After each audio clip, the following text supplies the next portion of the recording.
Hey, it's Elena. Revenge Shift brings you stories that stay with you. Hit subscribe if you're ready for this one. Let's get into it. The Sunday dinner table seemed tighter than it usually did. My mother set a stack of stapled papers beside my plate of barely touched roast chicken, her face wearing that rehearsed calm that told me she'd already scripted how this would go.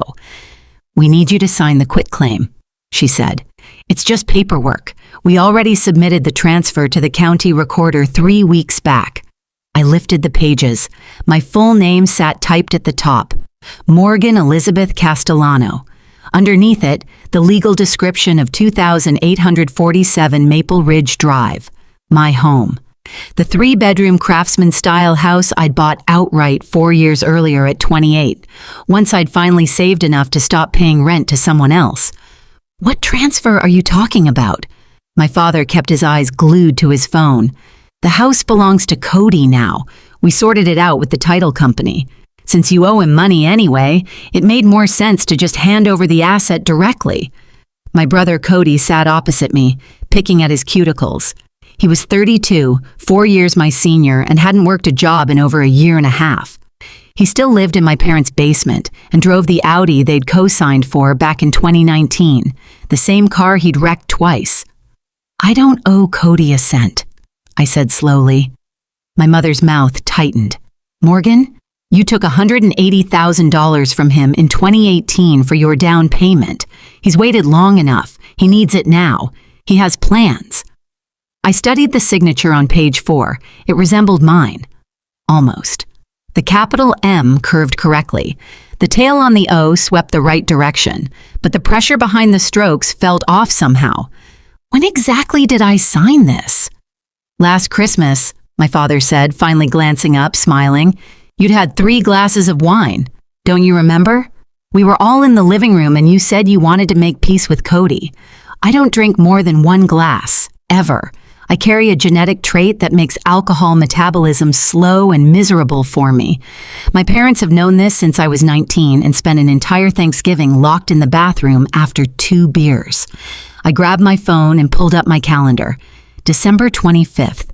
I'd spent exactly 4 hours at their house that day. I'd brought my own sparkling cider. I'd left at 7:32 p.m. to watch a movie at my friend Rachel's place, because staying in that house any longer made my chest ache. "I wasn't drunk," I told them. "I don't get drunk." Cody spoke up. "You were definitely drunk. You were loud, laughing, knocking stuff over. What stuff?" He blinked. "I don't know. Stuff." I set my phone down and looked again at the signature. Blue ballpoint ink. Something I never use on legal paperwork. I only use black gel pens because they leave cleaner stroke edges for verification. I know this because I'm a senior forensic document examiner with the California State Archives, and for 6 years I've studied handwriting, ink composition, paper aging, and signature forgery for legal proceedings. My parents had no idea. My mother told her book club I was a librarian. My father once introduced me at a work event as someone who sorts through old government file cabinets. What they didn't know was that I hold expert witness credentials in 9 states. I've testified in federal forgery trials. I've authenticated documents for the FBI, the IRS, and the Secret Service. The forensic kit in my trunk cost more than Cody's Audi. I stood. "I need something from my car. I'll be back." "Morgan, don't make a scene," my mother called out. "Just sign it so we can move past this." I walked back in carrying a slim metal case. My father's smile had already started slipping. Cody stared at his phone, pretending indifference, though his knee wouldn't stop bouncing.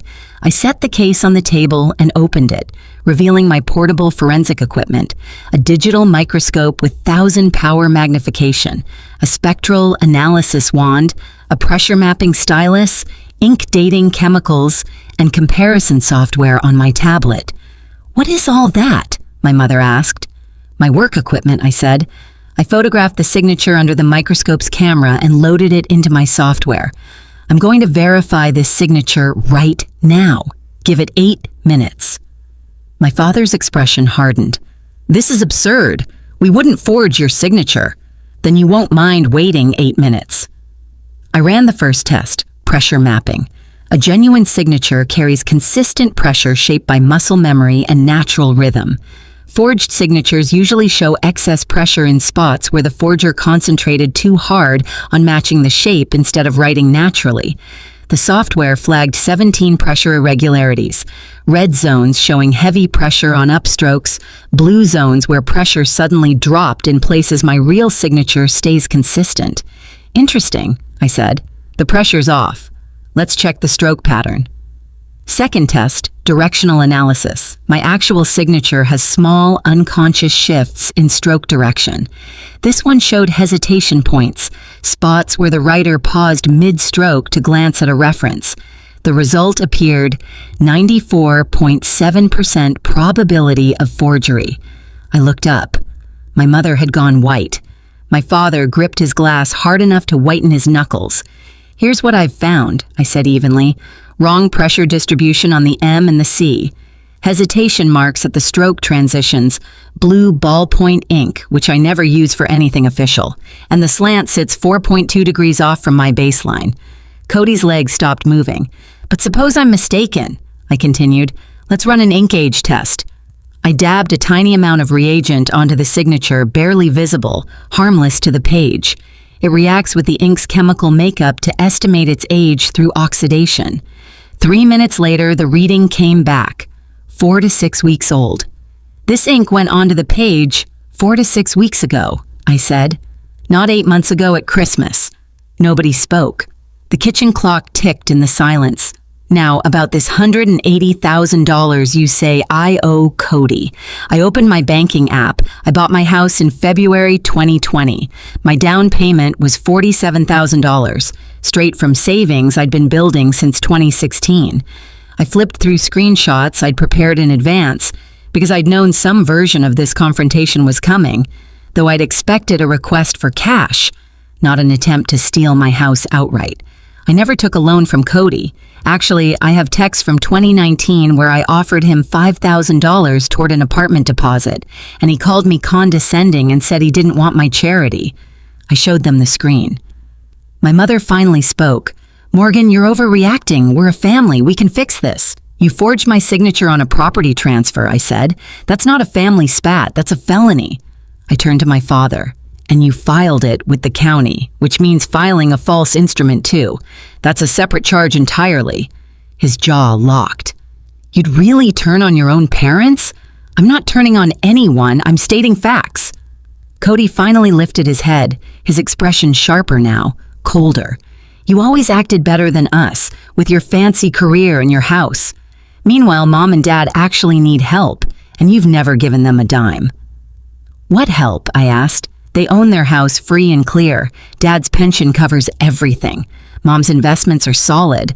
I saw the statements when she asked me to notarize something last year." Silence again. Then something clicked. "Wait," I said. "You said Cody needs money for opportunities. What opportunities?" More silence. I opened my laptop, already connected through my work VPN. Part of my job gives me access to certain state records, including the California State Controller's database. I searched my parents' names. The record loaded. "Oh," I said quietly, "that's interesting." My mother's face drained further. "June 2014, I read aloud.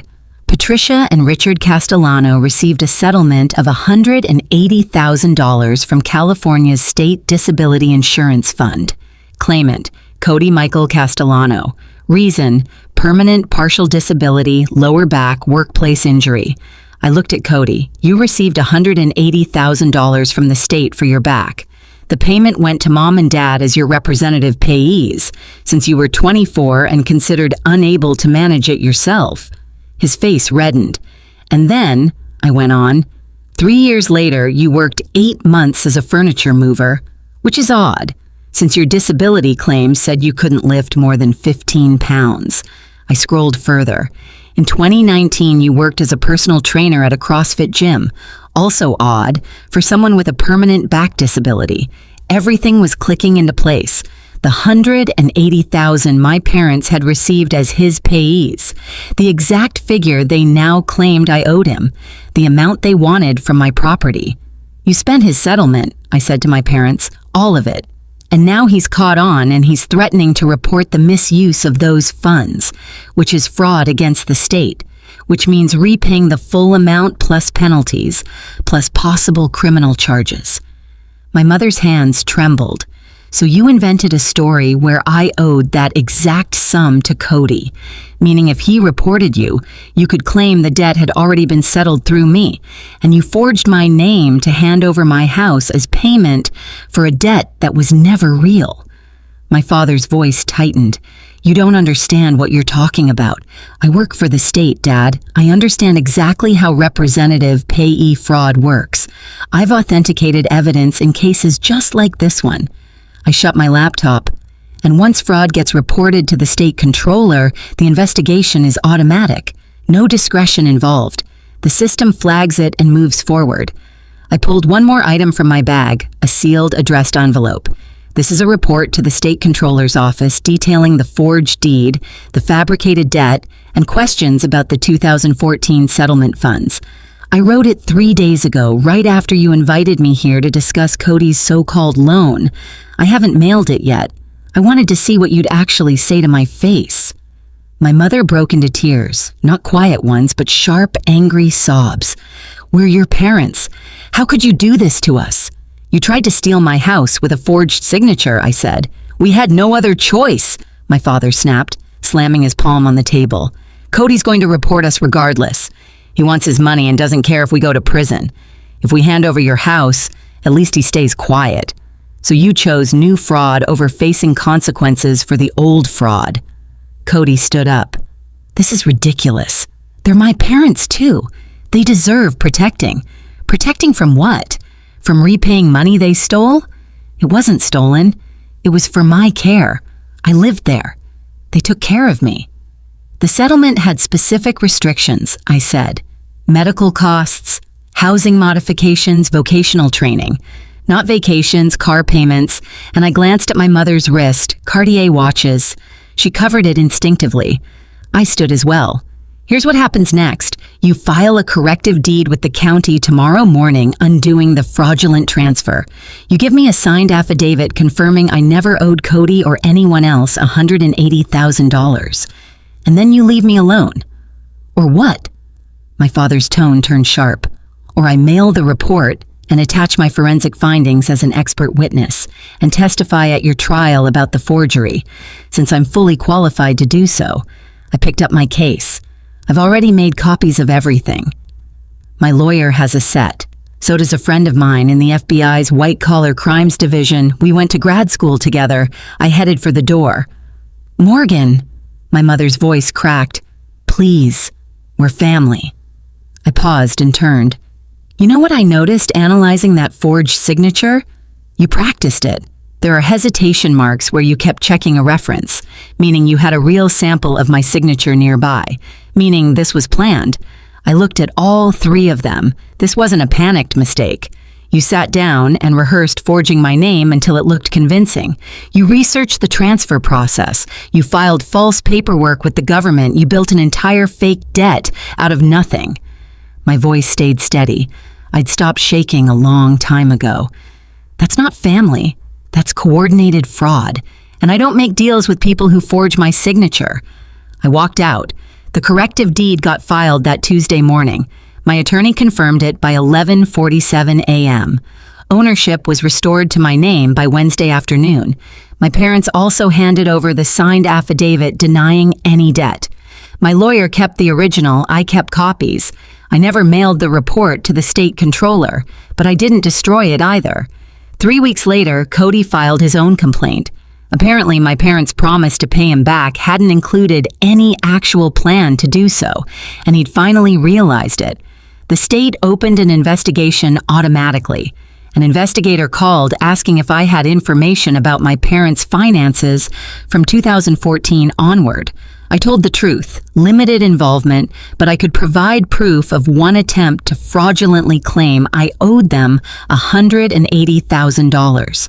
I sent everything. The forged deed, my forensic report, the text exchanges, the bank records showing I'd bought my house with my own money.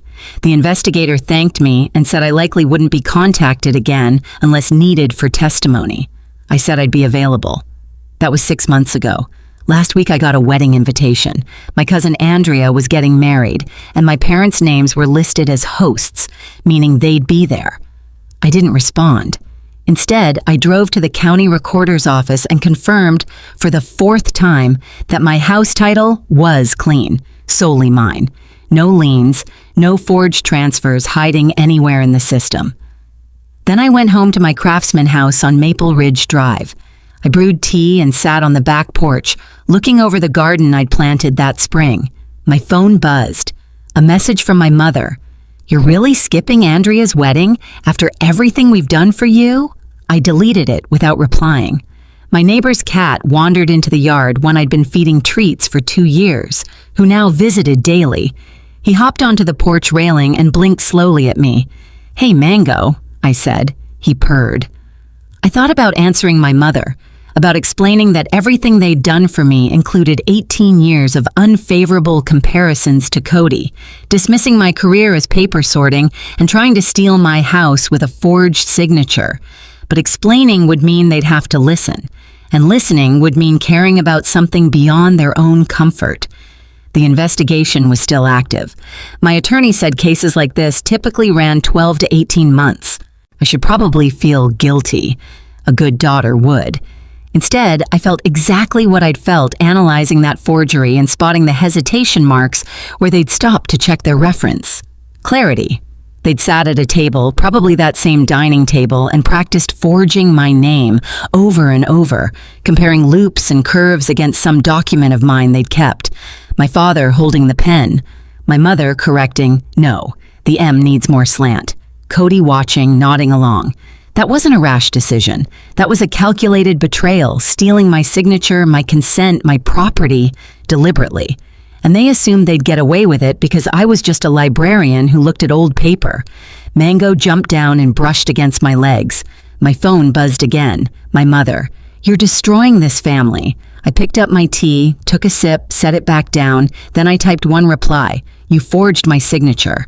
I didn't destroy anything. I just documented what you did. I hit send, then I blocked her number, blocked my father's, blocked Cody's. The investigation would continue whether I participated or not. I'd given my evidence. I'd told the truth. The system would take it from here. Inside, my laptop sat open on the kitchen table to a case I was prepping for next week. A disputed will from 1973, 3 competing signatures, a family fighting over $2.3 million in property.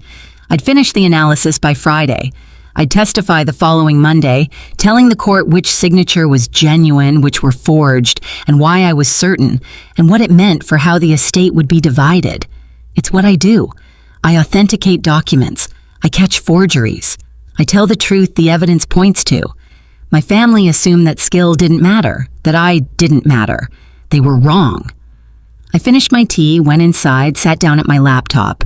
Mango trailed in through the cat door I'd installed the month before and curled up on the couch. Outside, the sun dropped behind my garden, my house, my property, my signature on the deed, the real one, with the correct pressure points and stroke patterns and ink density. The only signature that ever mattered. I opened the case file and got back to work.